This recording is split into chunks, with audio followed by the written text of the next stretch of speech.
جب وہ چلے گئے تو جبریل آ گئے، یا رسول اللہ باہر ملک الموت دروازے پر کھڑا ہے، اندر آنے کی اجازت چاہتا۔ تو آپ نے فرمایا آ جائے، میں نے کب روکا؟ تو ملک الموت اندر آیا، ایک فرشتہ اور بھی تھا، کہا السلام علیکہ یا رسول اللہ، یا رسول اللہ میں آپ کو سلام پیش کرتا ہوں، میں نے کبھی کسی کو سلام نہیں کیا۔ آپ کے رب نے فرمایا جب جاؤ تو اجازت لے کے جانا، بن اجازت اندر نہ جانا، میں کبھی کسی سے اجازت نہیں لیتا۔ اللہ تعالیٰ نے فرمایا آنا چاہیں تو لے آنا، رہنا چاہیں تو چھوڑ کے آ جانا، یہ اختیار اللہ نے کبھی کسی کو نہیں دیا، آپ پہلی اور آخری ہستی۔ تو آپ نے فرمایا اگر میں اجازت دے دوں تو میری جان نکالو گے؟ تو اللہ کے امر کا پابند۔ تو آپ نے جبریل سے پوچھا کیا کہتے ہو، تم کیا کہتے ہو؟ جبریل نے کہا یا رسول اللہ اللہ آپ کی ملاقات کے شوق۔ میرے بھائی بہنوں، اللہ سے یہ دعا کیا کرو کہ اللہ ایسی موت دے جب جانے کا وقت ہے تو ہماری ملاقات کے شوق۔ ایک صحابی کا انتقال ہوا، آپ نے ان کی قبر پہ جا کے یہ دعا کی، یا اللہ طلحہ جب تیری بارگاہ میں پیش ہو تو اسے دیکھ کے مسکرائے، یہ تجھے دیکھ کے مسکرائے، سارے دکھ درد دور ہو جائیں۔ تو جبریل بولے یا رسول اللہ اللہ آپ کی ملاقات کے شوق۔ آپ نے فرمایا جاؤ اللہ سے پوچھ کے آؤ میرے بعد میری امت کے ساتھ کیا کرے گا، جاؤ پوچھ کے آؤ حسن حسین کے ساتھ کیا کرے گا۔ یہ پوچھنا، ہر کوئی اپنے بچوں کو یاد کرتا، مرنے والے بچوں کو یاد کر، بچے میلاد۔ میرے والد اچانک ہارٹ اٹیک میں فوت ہو گئے تو ہماری بہنیں موجود نہیں تھیں، میری 2 بہنیں، تو میرے والد بار بار کہتے میری دھیاں میں نو ملا دے، میری دھیاں میں نو ملا دے۔ اور میرے نبی نے کہا میری امت کا مجھے بتاؤ پہلے کیا کرو۔ حسن حسین کا نہیں کہا، جن کو ذبح ہوتے بھی دیکھا، زہر میں تڑپتے بھی دیکھا۔ واہ یا رسول اللہ، آپ نے کیا وفا کی اور ہم نے کیا صلہ دی، سارے خنجر انہی کے سینے میں ہی اتار دیے، ہر تیر کھینچ کے آپ کے جگر کے پار کیا، ہر نافرمانی کا ٹھیکہ لے لیا۔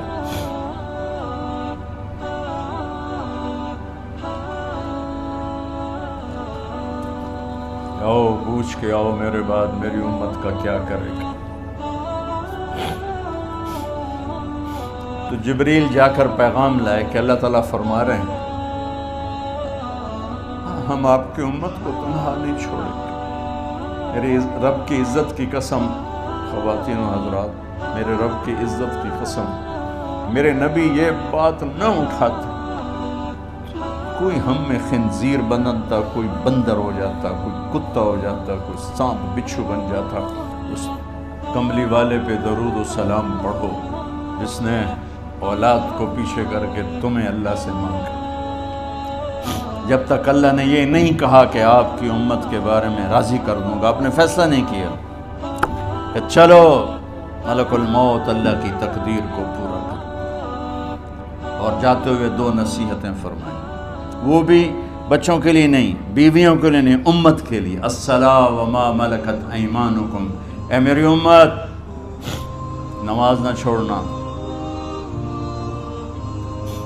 نوکروں سے اچھا سلوک کرنا، حقوق اللہ نماز، حقوق العباد غریب لوگ کا فرمایا غریبوں پہ ترس کھانا، اپنے نوکر ملازم غلاموں پہ ترس کھانا، اور نماز نہ چھوڑنا، نماز نہ چھوڑنا، نماز نہ چھوڑنا، نماز آخر الفاظ ہے، نماز نہ چھوڑنا، نماز نہ چھوڑنا، نماز نہ چھوڑنا۔ اور اب حضرت عائشہ کے سینے پر اس طرح نیم دراز تھے، حضرت عائشہ یوں سیدھا بیٹھی ہوئی تھی۔ اب فرمایا کل مجھے فخر حاصل ہے، مات فی سحری و نحری، میرے نبی نے میری گردن اور سینے کے درمیان اللہ کو جان پیش کی۔ آپ اس طرح نیم دراز تھے تو تھوڑی دیر پہلے عبد الرحمن بن عوف آئے، آپ کے عبد الرحمن بن ابو بکر آئے، آپ کے ہاتھ میں تازہ مسواک تھا، آپ مسواک بہت فرماتے تھے، تو آپ اتنے کمزور ہو چکے تھے کہ بولا نہیں جا رہا تھا، تو آپ کی نظریں مسواک پہ ٹک گئیں، دیکھے جا رہے ہیں، مسواک کو دیکھے جا رہے ہیں۔ حضرت عائشہ نے محسوس کیا کہ نظریں مسواک پر ہیں، تو کہا یا رسول اللہ اب مسواک کرنا چاہتے ہیں، تو آپ نے تو حضرت عائشہ نے اب بھائی سے لے کر وہ لکڑی اور اپنے منہ میں چبائی اور آپ کے منہ میں اس طرح کر کے خود چلائی، کہا میں وہ خوش قسمت ہوں جس کا لعاب آخری غذا تھی جو میرے نبی کے منہ میں گیا، وہ حضرت ام عائشہ کا لعاب مبارک تھا۔ اور پھر اس کے بعد اگلا یہ سارا واقعہ ہوا، تو آپ نے کہا الصلاۃ وما ملکت ایمانکم، ایک نماز نہ چھوڑنا، ایک اپنے نوکر نوکرانی غلاموں سے اچھا سلوک کرنا، اور پھر اللہم الرفیق الاعلی، یا اللہ بلا لے۔ جب آپ نے اعلان کیا کہ چلو تقدیر کو پورا کرو، تو جبریل بھی غمگین ہو کر کہنے لگے یا رسول اللہ پھر میرا بھی آج دنیا میں آخری دن ہے، آج کے بعد میں بھی کبھی اس دنیا میں لوٹ کے نہیں آؤں، یعنی وحی کے ساتھ۔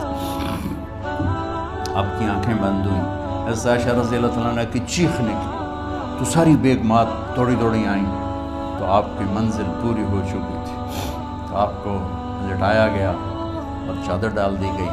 ابو بکر رضی اللہ عنہ اپنی دوسری بیگم کے پاس گئے تھے، عوالی، 3-4 میل، پتہ چلا تو وہاں سے گھوڑے پر وہ دوڑتے ہوئے آئے اور آ کر آپ کے ماتھے سے چہرے سے کپڑا ہٹایا اور آپ کے ماتھے پر بوسہ لیا، تو آپ کے آنسو ماتھے پر گرے، کہا و نبیّا و خلیلا و صفیہ، ہائے میرا نبی، ہائے میرا دوست، ہائے میرا خلیل، ہائے میرا جگر، کہ یا رسول اللہ آج کے بعد آپ کوئی دکھ نہیں دیکھیں۔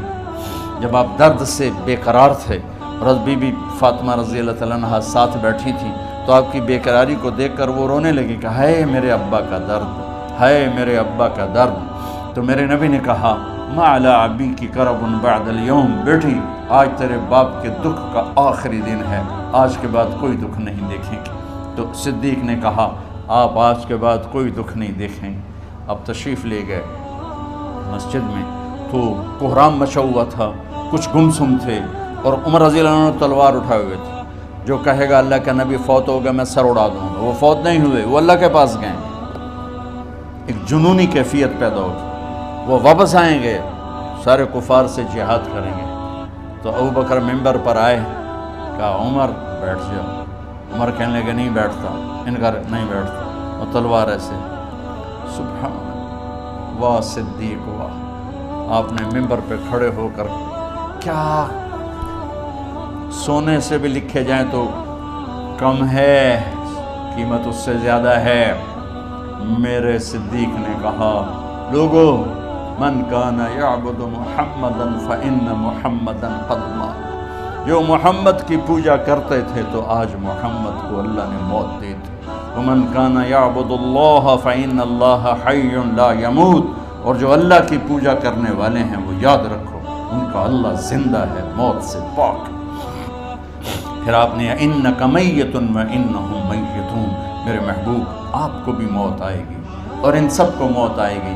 حضرت عمر فرماتے ہیں جب میں نے یہ آیت سنی تو میں یوں نہیں گرا، ایسے گرا سیدھا، ٹانگوں سے جان نکل گئی تو یوں گرے ایسے یوں، اور کہنے لگے مجھے یقین ہو گیا کہ موت آ گئی اور اللہ کے نبی ہمیں چھوڑ کے چلے گئے۔ غسل کون دے، کیسے دے؟ اہل بیت نے غسل دینا تھا۔ آپ کے کپڑے اتار کے غسل دیا جائے یا جو آپ نے کپڑے پہنے ہیں اسی میں غسل دیا جائے تو پریشان ہے، کیا کیا جائے؟ سب پہ اونگ طاری ہو گئی، ایک دم سب کو نیند آئی اور غیب سے آواز آئی کہ ہمارے نبی کو کپڑوں سمیت غسل دیا جائے۔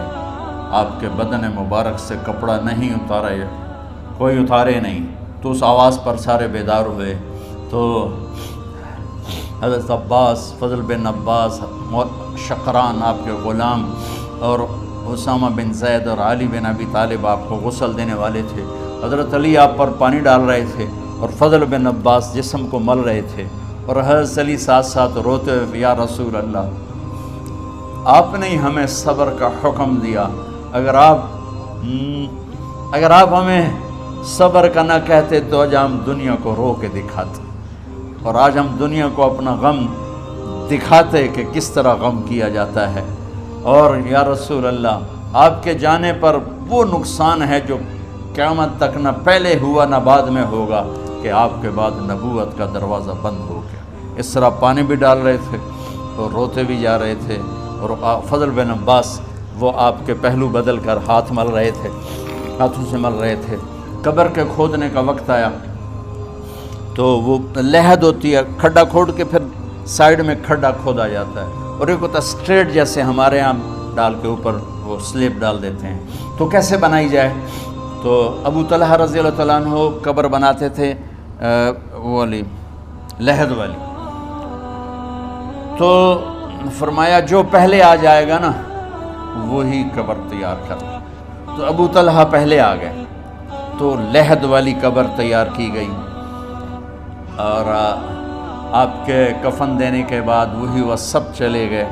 اس کے بعد باری باری اہل بیت، ان کی خواتین، ان کے بچے، پھر مہاجرین، ان کے خواتین، ان کے بچے، ان کے نوکر، پھر انصار، ان کی خواتین، ان کے بچے، ان کے نوکر۔